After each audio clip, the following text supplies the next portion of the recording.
Chapter 5. A Long, Cold Winter. It was dark for 4 months. Outside the wooden house at Framheim, it was often -60 degrees centigrade. The dogs lived in warm holes under the snow. The men stayed in the house and worked in their rooms under the snow. The skis and sledges came from the best shops in Norway, but Bjaaland wasn't happy with them. He changed a lot of things on the skis and sledges. Soon, the sledges were stronger than before. The skis were better and faster too. All the Norwegians worked hard. They looked after their dogs and worked on their equipment, the sledges, skis, tents. Every day they thought about their journey to the pole and talked about it. And every day Amundsen thought about Scott. One day, in midwinter, he talked to his men. "Let's start early, before Scott," Amundsen said. "Remember, Scott has more men than us, and he has motor sledges too. Perhaps they can go faster than us." Bjaaland laughed. "Oh no, they can't go faster than me," he said. "On snow, nothing can go faster than a good man on skis." "We don't know," Amundsen said.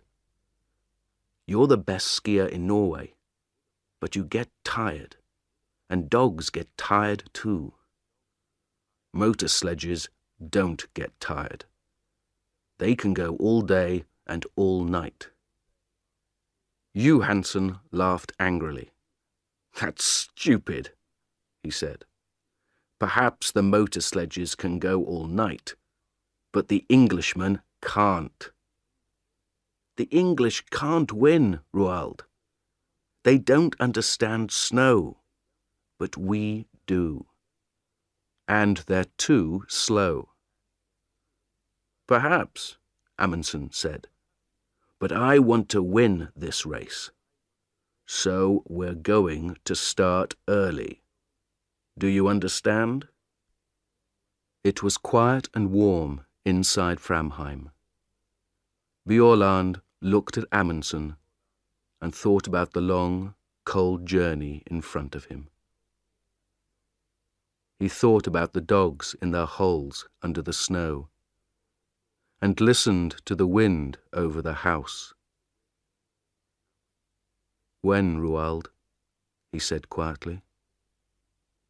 "On August 24th. The sun comes back on that day. We start then." "But we can't," Johansen said. He looked angry and unhappy. "That's too early. We can't start then. It's dangerous and stupid." Amundsen looked at Johansen coldly. "You're wrong, Johansen," he said. "We want to win, remember? So we start on August 24th.